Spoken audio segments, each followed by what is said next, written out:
Very good morning, my dear friends. I am Prashant Pavani. I hope you all are doing good. Let's see what we have got in PIB today. I have got two special topics for you guys. The first one is on criminalization of politics, and this one I must say is the most important one. The second topic that I have got for you is based on South Korea and North Korea. We are going to look at it from a different angle. But let's start our discussion with criminalization of politics. Now, recently, central government has submitted a report in Supreme Court, and what this report says that only 6% of the criminal cases filed against MLAs and MPs in which the verdict has been reached ended in convictions.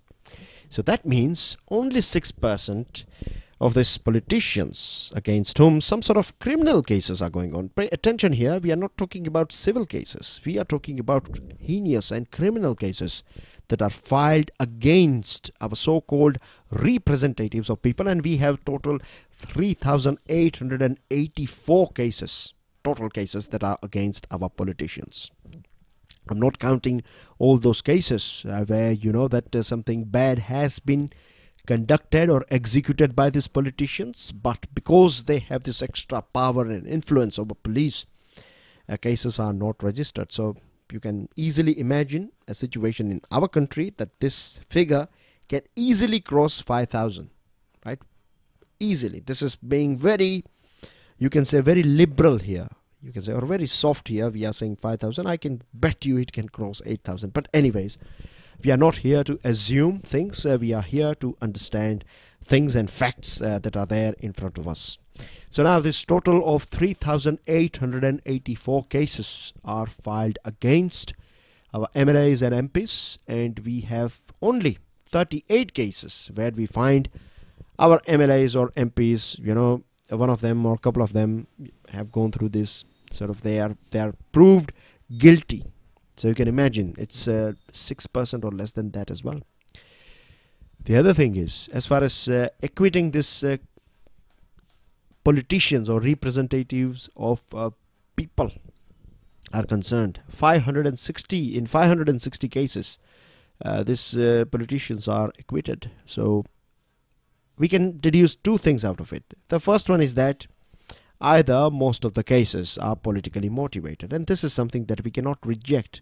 Of course, we find this sort of things because the reason why this types of cases are filed against a particular politician is to destroy his or her career.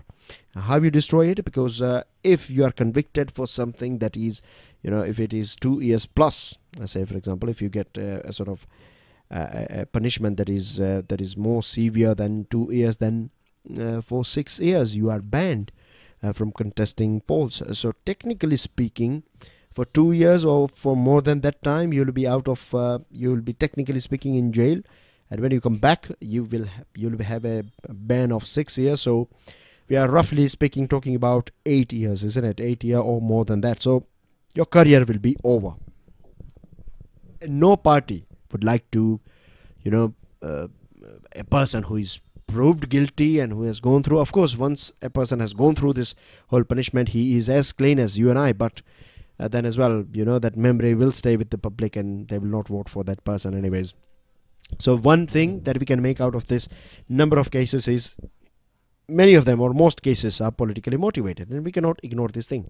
But the other thing, and which is a bit dark thing, is that it is nearly difficult or maybe impossible to convict powerful politicians in our country, isn't it? What we find, a general or common observation, is that prosecution witness, you know, they will turn hostile. Evidence goes missing, or many times it is lost as well in mishap. And this order was passed by Supreme Court. You know the scenario when it comes to courts and lower courts and, you know, police system and other things, how powerful these politicians are. But to sort this thing out once and for all, and hoping that it will create a sort of positive impact, the Supreme Court ordered that all cases, all criminal cases that are going on against any lawmakers, you know, then those cases should be dealt by fast track courts only.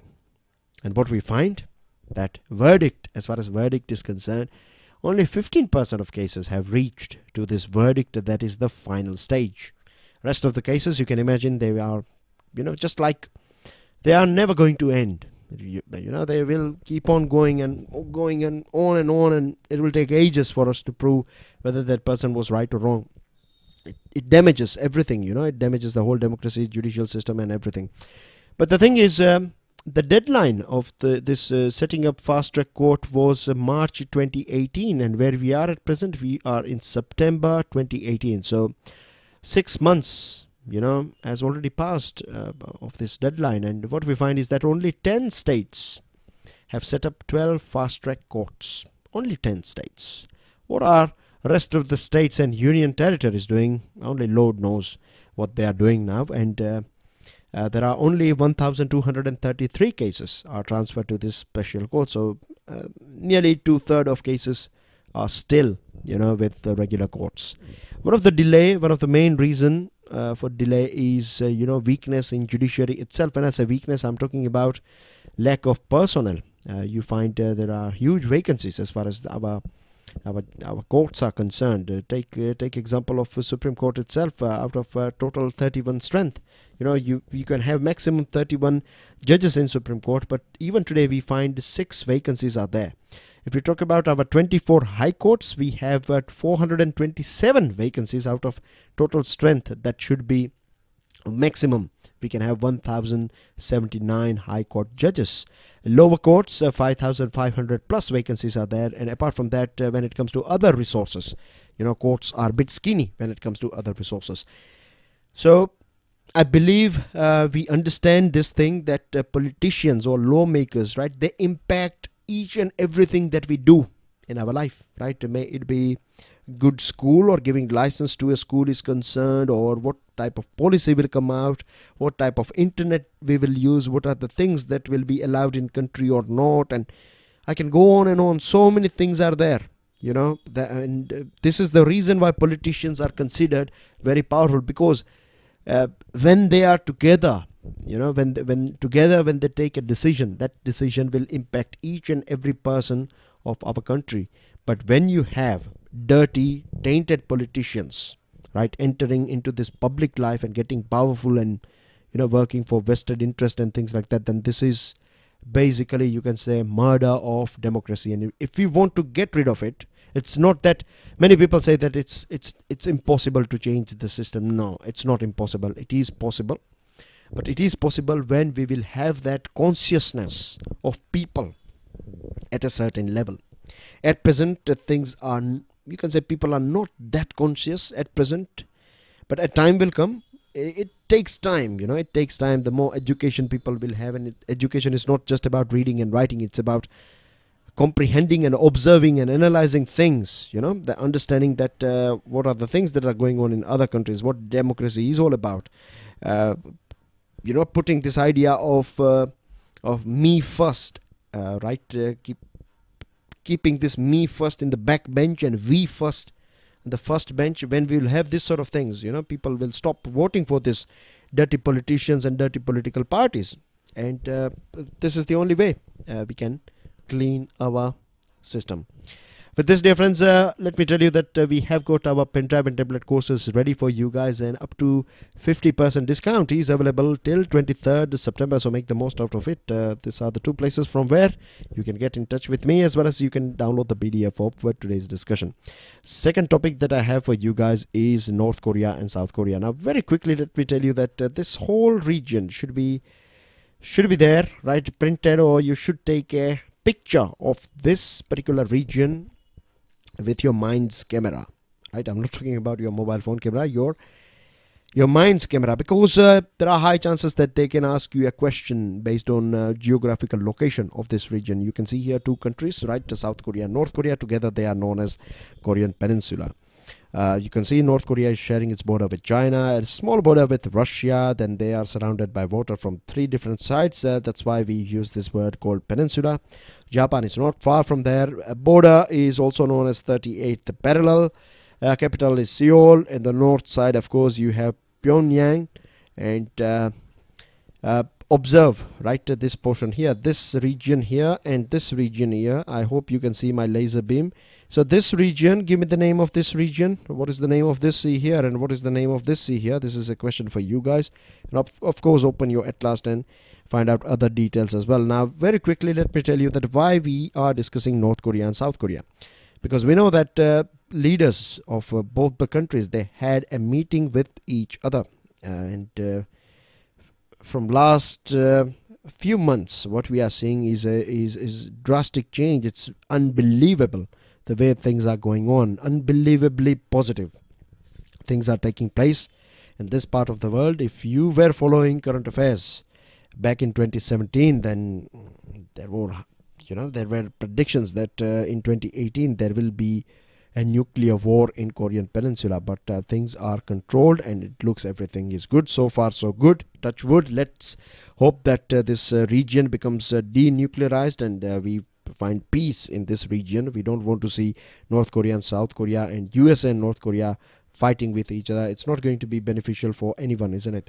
War is at the end of the day detrimental for the whole humanity. Anyways, we are not going into the philosophical side of things, but the reason why we are discussing it is because they have signed this agreement recently, and as per this agreement they are going to get rid of this nuclear weapons. When I say they, I mean to say North Korea is going to get rid of this nuclear weapons. That's what it has said, and USA as well has welcomed this decision. And the good thing is that recently concluded Jakarta Asian Games. Do you know this thing that both these nations, North Korea and South Korea, together fielded joint teams in basketball and a couple of other sports? It's just like, I'll give you one example. It's just like we are going to have Cricket World Cup and you find a team in which you have bowlers from Pakistan and batsmen from India. Can you imagine this? That's not possible, isn't it? When I say this thing to you, said this is impossible. Yes, it was something similar. You know, it was same over there in this Korean Peninsula. It was looking impossible, but yes, things are looking all right now. We have to keep in mind that this North Korea, they have this track record of, sudden maneuvers. They will change altogether. They can. So we have to be very careful here. But things are going all right so far. And what we find here is that both the nations have, proposed this thing that 2032's Olympic, they are ready to host it together. So that's a good news coming from. So people to people contact and other things. It's a way of increasing, you can say a consciousness of your people. With this sports and other joint sports, you can create that environment where people will start feeling for each other's nation. Now, moving on to other news items, dear friends, Prime Minister's office, we have got this update now. I have done my research, right? Everything I bring for you guys is thoroughly researched, and I can say I do take it very professionally as well. So September 23rd, that's what I have got from Press Information Bureau website. Now it's a government website, so we have to rely on it, but as far as I know, it was earlier said that 25th of September it is going to be launched. But anyways, right here we find it 23rd September, so that's what we have to believe for now. If there are any changes, then I will let you know. I will update you, of course. So Pradhan Mantri Jan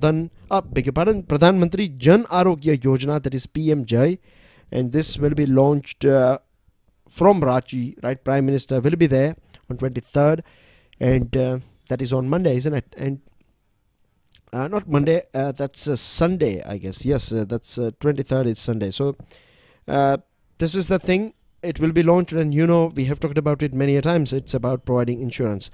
Apart from that, big news is that September 24th, the Prime Minister will be in Sikkim, and he's going to inaugurate Pokyang Airport. So with this, this airport will, of course, connectivity will increase of this Sikkim state, and it is going to be, first airport, as far as I know, for this for the state of Sikkim. So it's going to be big thing, for Sikkim, and it's going to be big thing for our northeast as well.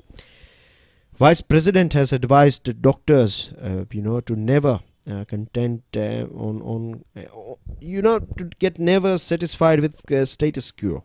Always try to achieve what you have already achieved, stay with it, enjoy it for a couple of days, and then set another target for yourself. This is how we expand and enlarge ourselves in life. So this is something that Vice President has said. He has also talked about this scientific temper. He said that grand tradition of our country is, has always been tilted towards scientific temper, and we have some examples like Charkha and Sushruta. And he also talked about this medical issues that we face, or health sector issues. One is urban-rural divide. All the facilities are in urban area, but when it comes to rural area, we lack these things. And the other thing is huge medical cost. But hopefully, with the help of this PMJ, things will be sorted out. The Ministry of External Affairs has got a very important update for us. General Secretary, UN General Secretary, Secretary General Antonio Guterres, the person that you can see on your screen. He is basically from Portugal, but at present he is UNSG. So he's going to be here in our country from 1st of next month, and he's going to take part in this Mahatma Gandhi International Sanitation Convention that is scheduled on 2nd October. He'll be accompanied by a 6-member delegation. Apart from that, he's also going to take part in this 150th birth anniversary celebration, as well as 4th anniversary of Swachh Bharat mission. So it's going to be international in our country. And one more thing, dear friends, International Solar Alliance, the first assembly of ISA is going to take place, and Secretary General is here for that as well, for ISA 2. So make sure you do your basic research on ISA facts and other things, and it will help you when we will discuss this ISA in near future. Once you'll have this background information, it will help you a lot. So do a little bit of homework. This is how you increase your capacity. And second, Reinvest Conference and Energy Ministers meet of Indian Ocean Rim Association of States is going to take place as well on the same day. Cyclone Day has weakened, of course, but it has created this last heavy rain in north and south Odisha, and things are so far so good.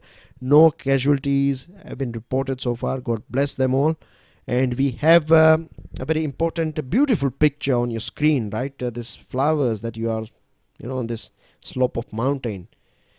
This flowers, or this particular flower species, is known as Anila Kurinji. Anila Kurinji is so rare that it blooms only once in 12 years. So you can imagine it's very, very rare flower, and it attracts tourists from all different parts of our country, as well as international tourists do pop down here in Western Ghat region.